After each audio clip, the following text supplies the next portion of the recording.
Hello, everyone. Just before I go, look how long my hair is getting. Look, it's getting long. The back goes all the way down to here, but curls up. So I just got out the shower, nice and fresh and pristine. So I just wanted to let all of you know how much I love you, and I really appreciate all the support throughout the years. And I am embarking upon the next journey or chapter of my life in terms of, finishing my third master's degree, which I should be done by November. I just received the syllabus, or I should say the syllabi, for my two classes that I'm taking at the same time. And I'm very excited, in finishing this degree and embarking upon my next adventure. So I gave it some thought. There was actually like 4 degrees that I was going to pursue, but the two, of course, my Siamese wants to act up now when I'm live. Hey, quiet! So, sorry about that. He just keeps looking at the birds and he keeps making, hold on. Get down! Get down! Sorry about that. I just feel like sometimes he does things just for attention. Anyway, so there was like 4 different programs I was going to pursue, but the 2 that are of interest to me would be the Executive Juris Doctor and the EDD, a Doctor in Education, Leadership and Organization, if I'm not mistaken. I believe that's what the language is. So here's the thing. I was doing some research, and not that I'm like hung up on titles, but I do understand is that one benefit that comes with having a doctorate degree is you can carry that in your title, right? Dr. Miles. And it kind of speaks for itself. When somebody wants to question certain things about you, you don't have to pull out your rap sheet like this right here, right? And show that you have these credentials. Again, just to establish credibility. That's why I do it. But the cool thing about having doctor, instead of Mr., that people know that you have a doctorate degree, like you've reached the apotheosis or the apex of the degrees in academia, right? So you've reached that pinnacle, that apex. And this is what I like about having doctor next to your name, because it just, you wear that wherever you go, right?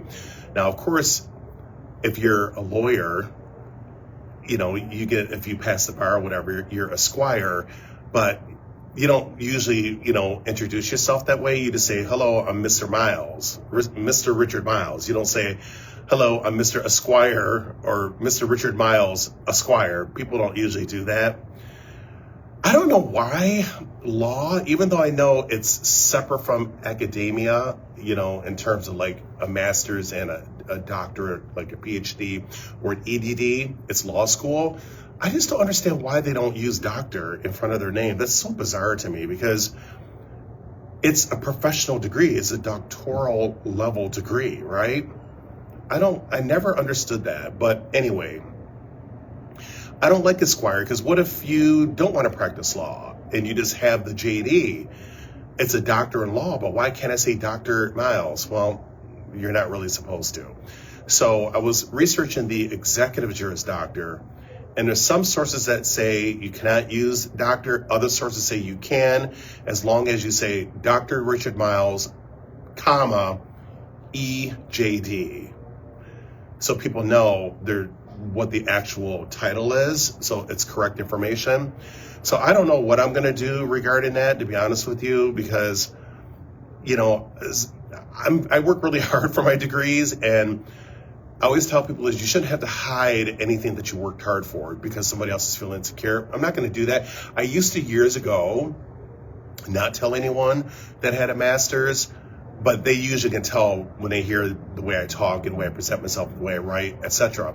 And that's not still always indicative of having a degree, because some people can be great readers, great writers, and have, a high school diploma, or sometimes not even that. So I get that, but for the most part, usually when a person presents well, you automatically connect that presentation to higher education, right?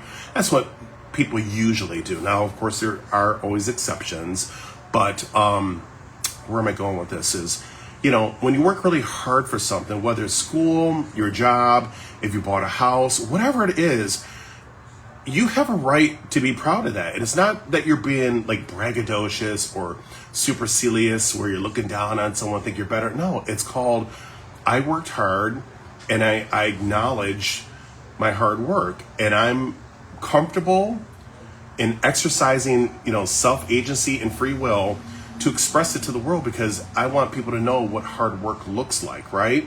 But a lot of times people try to guilt you into like hiding and occulting your achievements because maybe they gave up on school, they dropped out. I'm not saying that people always drop out because they're lazy. Sometimes they drop out because they just cannot afford it. I understand all that stuff. But then there are some people that drop out because they're just lazy. They just don't want to do the work. But then they try to, rain on your parade and destroy your dreams and aspirations because you went through the rigors. And I refuse to be the object of someone else's aggression and, projection and all those things and displacements. I'm not going to be that person. I'm not going to be subjected to that. No, I'm going to express my achievements and hopefully inspire other people. And I have inspired many of my clients to go back to school. So I look at those success rates, those, I should say, I look at those examples that tell me that I'm doing something right. The people that actually take the information that I share and disseminate on social media and use it to their advantage, use it as, words of wisdom and inspiration for them to aspire to their dreams and goals in life. I focus on those success stories. I don't care about the naysayers. I don't care about the people that, whatever jealousy issues they have, self-hate, whatever. I don't care about them. They serve no purpose to my life whatsoever. Like, they don't pay my bills. They serve nothing beneficial to my life nor my father. So I could care less what they think. But the people that take this information and use it to their advantage to, embark upon challenges with success and resolve, those are the people that I focus on. Building character, helping people to enhance their human capital, empowering people to be successful and to keep, striving and keep, working hard to achieve your goals. Those are the individuals that I care about. All the other people, the naysayers, it's to me like derisory, it's Lilliputian. It's like water under the bridge. It has no effect on my life whatsoever. But anyway, but God bless and take care. And again, I love all of you, for those that have supported me throughout the years and have encouraged and empowered me to be the best that I can be, to reach the apotheosis of, my career in terms of academia. I really appreciate that. And, well, yeah, I think that's about it. But listen, if you want to book some time, inbox me. We'll make it happen, okay? Take care, everyone.